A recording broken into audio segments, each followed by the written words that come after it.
America bounce back in day 2. We'll see if they can deliver similar performances when they face off against the reigning regional champions as we conclude Rift Rivals powered by Alienware. Earlier, G2 walked into the arena, but they'll be playing spectator for game 1 of the day as Fnatic squares off against Cloud9. Welcome to the final day of the tournament where we have a best-of-5 relay race for the title of champion. You can pick up your summer final tickets now, though. Pre-sale tickets are on sale for the LEC Summer Finals in Athens. Select your seats at riot.com/Athens. For North American fans, check out the bundles for the Summer Finals presented by Rocket Mortgage, available at riot.com/Detroit.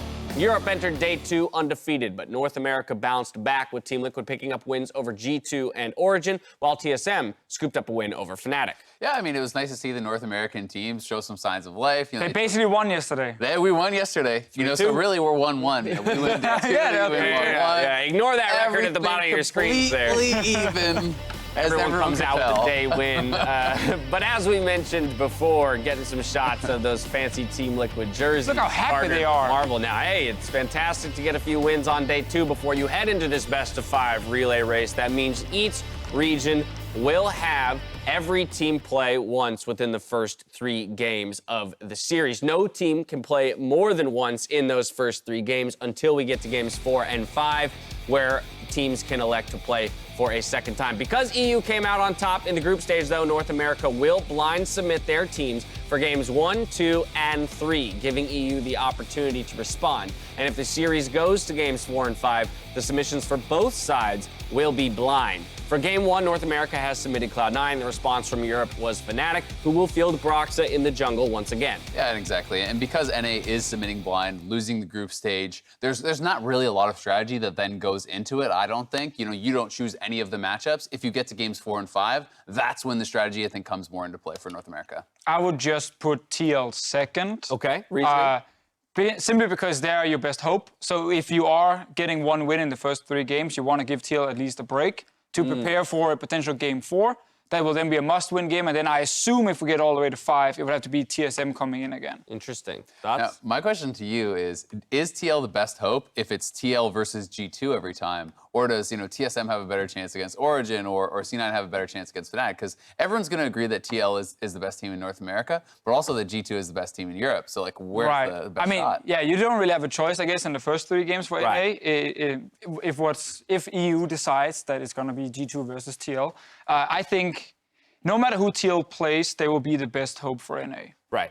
Compared to the other 2 teams. The game of it for North America is if we make it to 4 or 5, do you put Team Liquid in at 4 to hopefully extend to the 5th game? Stay alive. But does EU call you on that and just put G2 4th to try and close it? Do G2 right? Yeah, just hey, let's get out of here. Always trying to stay alive. Okay, always try and stay alive. Try and stay Go alive. to that 5th game. Well, that would be Deficio's approach. We'll see if the NA teams agree. With the group stage came a few new picks, so I wanted to field the opinions of the analysts about whether some of these picks have competitive merit when the teams return to their regional leagues. So let's start with Wonder's pick versus Team Liquid, the Shyvana top lane. And this is something he's played quite a lot in EU solo queue. So a lot of EU top laners are very familiar with this. I actually like it. I think it's very creative. I think there are very few champions in the game as well who rely right now so much on ulting. You have your Spear of Sojourn, and then you can actually start firing off with magic penetration, these huge skill shot fireballs that are really hard to dodge because for some reason the hitbox is very strange. You can actually shoot it kind of to the side and you will still hit it. Massive hitbox. So it's really hard to miss the skill shot on it. He hit 3 in a row there, I think, on the Sona. And I think the pick is actually pretty cool. I think one of the coolest parts about it is his adaptation, where he's going Conquer, Spear of Sojourn, Rush, because that makes it, not so reliant on just the AP one-shot, right? You can actually then play this into a tank, and with Conquer and Spear of Sojourn, resetting your cooldowns. In a 1v1, you have % HP damage. You actually have, I think, a pretty powerful lane up against the Sejuani, which is what he was going in. So situationally, I think it's really cool. Small warning for everyone who wants to play it at home. Okay. You're not very tanky. You're literally going to walk into fights, and if you want to drag it into people, you're playing it That's not wrong. how you play. You want to away. shoot Right. at them from a distance because you're actually going to die really quick. You're not a tanky Shyvana. Fair enough. It was a very exciting pick to watch. Even in the loss, it seems like we're still hot on it. Next up, though, let's talk about the Zed Yumi bot lane that was brought out. On a scale of hot or not, is ice down my back. Don't lie to me, Azael. as cold You're in as it love can with get. this duo. I mean, they played it into Sonateric, which, traditionally gets slammed by everything. Yeah. They got, like, doubled in farm. So this one's a hard pass for me. Okay. I don't like under-leveled assassins who have to go to a side lane and then deal with a much higher-leveled mid laner, who's also in this case an assassin with the Akali, and you're like 3 levels down. Yeah. I'm not really sure where you're supposed to go. I mean, the thing you're missing is he's going to go to the side lane later. He's already starting in the side lane. So he has the advantage. He's skipping this. Yeah, that's the like a advantage. 15-second head start on that Akali. Yeah. Trying to rotate down to the bot lane. Forget like level it. 11 to level 8. I take those 15 seconds every time.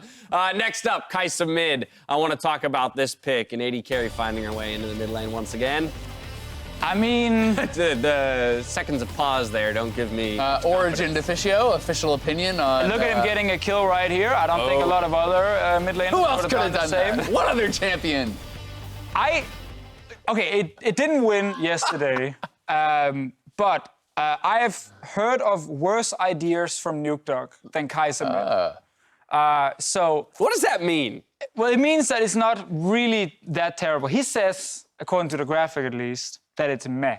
Yeah, I mean, I disagree. I would argue that just because I'm dipping my toe there in, are and other picks that are worse doesn't mean that that isn't terrible. it can work. so The Zed bot lane will not work. So Okay, okay. I feel like situationally, this is why I'm kind of like, meh. I mean, I think that if you need an AD source from mid lane, and maybe you picked Kai'Sa, but now there's this opportunity. If you pick Brand or something, you can flex an AP bot and slam the bot lane. Okay. Maybe you just kind of plop Kai'Sa in the mid lane, and you have a front line alongside it. Great, you're gonna have a team fighter later on because he farmed okay against the Lux. It was that an seemed easy fine. lane. Yeah. But in that comp, I don't think it made any sense. I mean, the only real synergy I was seeing is Pantheon's gonna ult in, and then you're gonna ult in with him. Could have worked. Could have worked. Could have worked. I appreciate how hard you worked to make that pick work in great, some yeah. kind of fictional Flawless. composition. Pretty good. Okay, so we're a little meh on the Kai'Sa. How about this one? The Pyke jungle. He's been in every other lane. Why can't he work here? Yeah, why not? He can't really farm, but he You can need to gank. farm. You can farm champion. He can gank What's the like problem? here. I love that Jankos got to play it. Yes. He was seriously the last guy who just needed to play Pyke.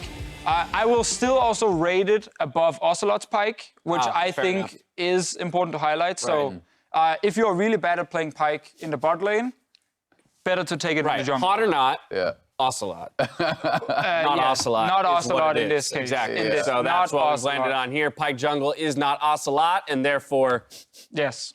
Therefore, it's better than Therefore, Ocelot. It's better than we're Ocelot. taking a quick break. When we return, it's more Rift Rivals powered by Alienware. So we'll see you on the other side.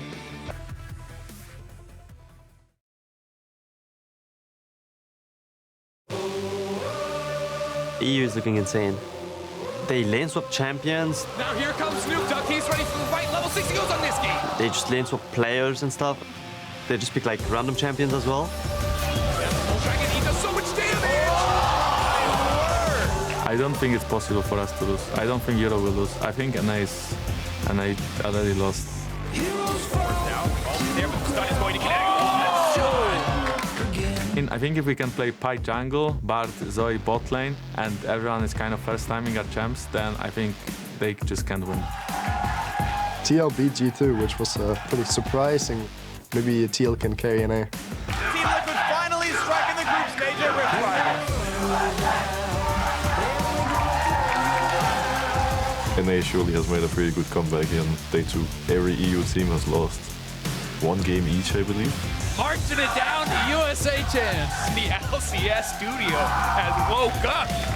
Sven dancing on it, reminding him what Rift Rivals is all about. It's a little BM, it's a little banter. I mean, beating Fnatic is nothing new to me, you know. So I feel in my comfort zone here. I don't know what will happen if NA would win, honestly. There is just things that my mind can't comprehend, and this is one of those. I think EU has demolished NA so far. Miracles can always happen. If NA somehow catches a miracle over the night, then they will win. Yeah, being way too cocky like that. When you start losing, you're definitely gonna have like this reality-shattering moment. So being overconfident, I'm glad that EU is overconfident. Welcome back to Rift Rivals, powered by Alienware, as we prep for Game 1 of our final Best of 5. Heading into the final, though, we wanted to take a look at some of the standout performances from Day 2, starting with TSM's Acadian on Elise versus Fnatic. I mean, we had talked so much about wanting TSM to play aggressive, wanting them to ramp up the speed of the game after playing these slow games in the early days where they got destroyed. Acadian was a big part of this on the Elise. Yes, he had the failed dive that so many people were pointing to, but he ended up at one point 5,000 gold ahead of Dan. He was everywhere on the map. He was 3 levels up. He was dominating. This is what we want to see from these guys. Biggest comeback story of the tournament. Right, had a poor Trundle game to start things Yes, off. Trundle game was one of the worst we saw in the tournament. And then the Elise game, actually, when the team needed it the most. And also, I think it shows TSM, it hints them towards the path of what you should be doing in order to beat some of these teams. Not giving away too many strategies, but I think having someone that can gank in the early game when you're struggling to survive the early game is a pretty smart choice. Yeah, and it wasn't just the Elise. It was Lucian. It was 2, soul laners that turn online fairly early, the Nico and the Aurelia. So I like the total shift from TSM, and this is what we saw from them in spring, playing aggressive, looking to close out games, looking to take fights. You have talented solo laners. This is what you should be relying on, and I really hope that's the TSM we see today. Yeah, the style we've wanted to see from TSM, the type of champion we've wanted to see piloted from Acadian, and a nice little step up for him after a struggle here in the summer split so far domestically. Next up, though, let's talk about another jungler, this time from the EU side of things. Cold on the Rec side. My God, 909. Oh yeah, spring split, he had so many good Rek'Sai games. We have only had, I believe, a few here in summer, but this was one of the very, very good ones from him, and I'm always very happy when I see my boy Cold gank everywhere, pop off on things like Rek'Sai. Yeah, I mean, he played an incredibly strong game. He was sitting at or near 100% KP throughout most of this game. Really did take over, and certainly got to showcase just how good he can be. A big smile on the face there. Again, going 909 on the KDA. And finally, we land on Mickey X, who piloted a disgusting Bard in the bot lane. This was just not fair. There's got to be something that you could do about this. Like, they're getting ganked. They were winning every 2v3. You're supposed to be flashed away. Why are you scared? What are you doing? I mean, this was honestly one of the best, if not the best, competitive Bard game I've seen. Wow. Yeah. High praise right there. I think the amount of big plays a player like Mickey can pull off, especially when he has a team who wants to follow these kind of moves, is just fantastic. And this is really a player that ever since he joined G2, we always knew he was mechanically gifted on previous teams, on Misfits and so on. But like joining G2 and finding 4 other players who are literally the exact same in terms of how to play the game, has just unleashed Mickey completely. I mean, they have basically like the mind melt. You see that last Q flash there on the Bard, after he actually gets spell shield out of the Sivir, Perkz was already shooting his Paddle Star towards where the stun target was going to be. Right. That sort of coordination, when you have that level of mechanics, is just insane, and that's why they were 2v3ing TSM's bot lane and jungle over and over. Trust and coordination, that Bard, one of the many scary things about EU in this tournament when it comes to the way that NA looks at things. To get North America a full grasp, though, of the terror that has arrived at the LCS studio, we did send Mark to give a quick lesson on the LEC. As fans left the LCS arena last night, there was one question on everyone's mind. Who are we fighting so closely with? What is LEC is the question everyone is wondering, and I think I know why. No one knows the answer. Observe. Excuse me, I need help identifying. Can any of you tell me what you see here? A crown? Well, I mean, I'm seeing some kindergarten art, some squiggly lines, so some progress, right? What do you see when you look at this picture? Water fountain type of thing coming up. TSM fans, the greatest fans in North America, what do you see when you look at this image? Sound wave visualizer. What is it that you see when you look at this image? A paint bucket. Paint bucket. A crown. Another crown. Cloud9 fans, the staple of North America, always doing us proud. What do you see when you look at this logo? I see the guys who took down SKT, and that's about it. It looks like a bunch of sore losers. I don't know how you can be a sore loser while you win, but I think I know what you're going to say. But what do you see when you look at this picture? Obviously, greatness. You sure it's not a trash can? No, definitely not. It's not the NA logo. Oh, my bad. Well, there you have it. Results are inconclusive. Most people do lean towards Crown, but I believe that's just because they're winning. I personally still am convinced that this is a bear trap, but who knows? Maybe that's the beauty of it. It can be whatever it is you want it to be. I'm liking bear trap.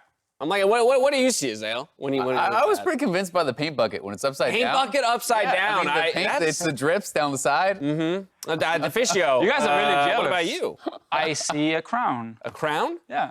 It's a funky looking crown. It doesn't connect. A crown can look like however you want it to look. There's just two separate pieces of metal that are just going to like split and fall off the side of your head like that. If you're the king, you decide yourself how it's going to look. Crown, if I do say so myself. When it comes to the difficulties North America ran into versus Europe, we wanted to look at how complicated it is to draft against these teams in the group stage. To do that, we're going to look at one draft in particular. Yeah, I mean, one of the things people have been talking about throughout this tournament so much is the flexibility of Europe, and we wanted to demonstrate just how hard it is to actually draft against this. So we are going to look against Origin versus TSM and just talking through what all you have to keep in mind with these flex picks. Yeah, and this is, again, a draft that obviously makes, myself as European, but also as an Origin representative, very proud.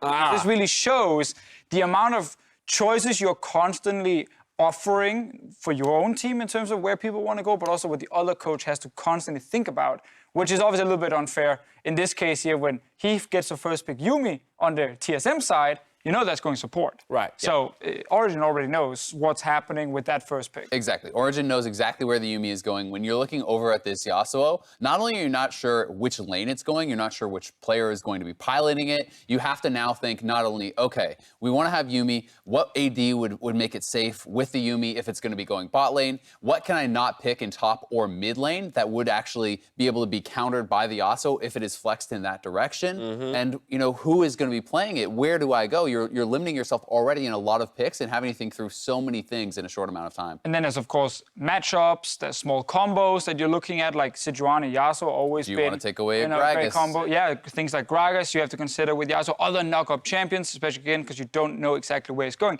And TSM end up now in this problem, if you look at the next two picks coming in, they show Ezreal. We know that's going bot lane as an AD carry. Then Trundle, who is in most cases going jungle versus a Sejuani. Top lane Trundle is not something we have seen for a long time, which again means now that you're operating, if you're Origin, with perfect information on where the enemy picks are going.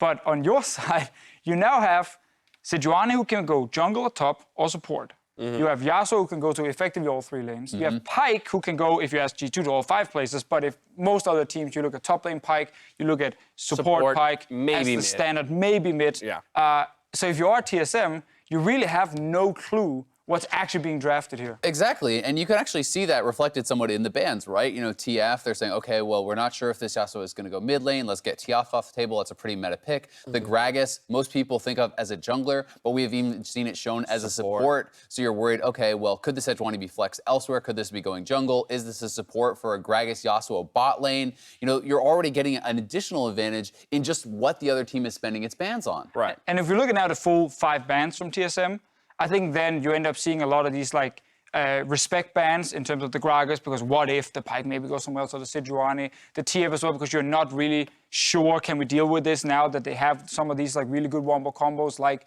Yasuo and either Pyke or Sejuani. Meanwhile, Origin gets to target 2 lanes that they know have not been chosen yet. Specifically target two solo laners in this case, and then Nico as well is left open. It's something all the European teams have used quite a lot because, again, you can move it to so many different lanes. So not even there are you actually giving away 4 information. picks, and we still don't know where anything's going. Exactly, and I mean, at the end of the day, Origin now set themselves up in a draft where Yorick, very good matchup in a Jace. Nico, very good matchup into Akali before Akali completes items and actually has kill threat. And now you have this kill lane set up on the bottom side with the Pyke Yasuo, and that is going to be their jungle focus. You have 2 winning solo lanes, you focus the other lane and look to snowball on this Yuumi, which will be very vulnerable. And this is just such a well-orchestrated draft that Origin had the advantage in from start to finish through the utilization of flex picks and the flexibility of their players. Because it's not even Nukeduck piloting the Nico, it's actually Patrick moving mid lane and playing that, while Nukeduck, who had, perhaps more experience on the Yasuo, is going to take that down to the bottom lane, execute there. And I think that this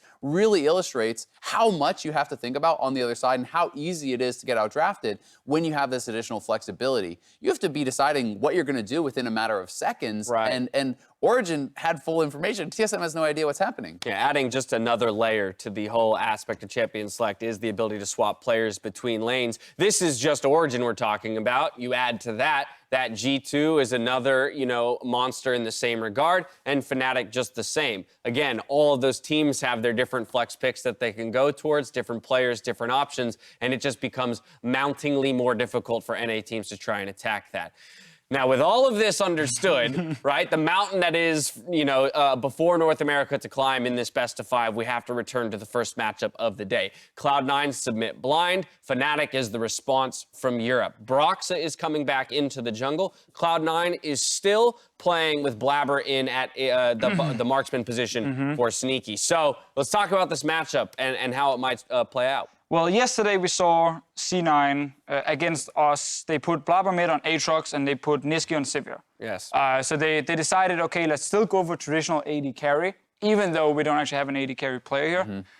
I'm expecting them today to maybe switch it up and say we don't need a traditional AD carry. We don't have anyone who's used to playing this style. Like, there are a lot of kill lanes and combos we've seen. Hey, Zed Yumi, maybe take something from G2 there, and you have Niski on the Zed in the bot lane, just to give an example of what you could do with a mid lane player in that lane. So I think we're not gonna see traditional AD carry. And I think we're gonna try and see a very unique and creative kind of style from them. And I would like to see a focus on some of these flex picks that are being used so well in the ban phase, from these North American teams. If you cannot do that style, ban it out. Yes, you may be leaving up some of the more standard power picks. You may be leaving up some of the Yumis and the Aatroxes and things like this. But I think it's a price you have to pay. You need to understand what the other team is doing in the draft if you're supposed to be counteracting it. And I want to see C9 playing very aggressively. Again, if you're not going to be playing with that standard marksman, then get in your opponent's face, draft strong early lanes, and try to snowball a game. Give me the Licorice flex to bot lane on the Nico. Right? Sure. Nico player. He's a Nico player. Flex him down to bot lane on the Nico. Then you go support. Aatrox, Blabber, top lane. You can easily do that. I mean, I kind of, in a weird way, this might be the push that Cloud9 or North America needs to kind of attempt this crazy flex style of like, well, look, we already don't have our marksman in the lineup, right? So, let's actually flex these guys on champions they're good at to good lane matchups. You're probably not going to surprise Fnatic, though, because they're playing against flex picks and these styles in Europe all the time. And Fnatic are very, very good at targeting this in the early game and just get their carries ahead, like Reckless or Nemesis, and just take control of the game. Of the 3 EU teams, Fnatic seems to be the one most willing to play the traditional marksman in the bot lane, so we'll see if Reckless decides to stretch back towards that. But as we talk about the matchup, the teams are getting ready, so it's time now for us to toss it into the battle arena for the call. Ladies and gentlemen, hello everyone. Today is a very special day. Hello. It is my profound pleasure to welcome you all to the best casting duo in the West. Nice, open with a joke. Get him on your side, I like it. The creme de la cringe. It is myself, Medic, and the lovely Vedius, and together we are the The Vedi Duo. Welcome, everyone. Thank you, thank you, thank you. And today is not only about our great casting, not at all. We are in a tri-cast today, and our lovely colleague, Sam Kobe Hartman Kensler, is celebrating his birthday. 77 today. He looks so good for his age. So good. So if you could all please join us in a rousing rendition of Happy Birthday to Sam Kobe Hartman Kensler. Happy birthday to you. Happy birthday to you. Happy birthday, dear Kobe. Happy birthday to you. Woo! Thank you, everybody. Thank you very much. It's Many time. Many time. Time. Thank you. Let's go. Looking mighty fine for 77 years old. Who licks the cake? What was that? I don't know. I don't know what that is. This is like the cat versus dog show match, you That's you have like experience doing the That's cat. one of those moments you're like, I'm on camera, I gotta do something. And then that was the wrong thing to do. Either way, happy birthday, Kobe. As we wish Kobe a happy birthday, we must also point out, as we're at the State Farm analyst desk, it is also one Mark Zimmerman's birthday.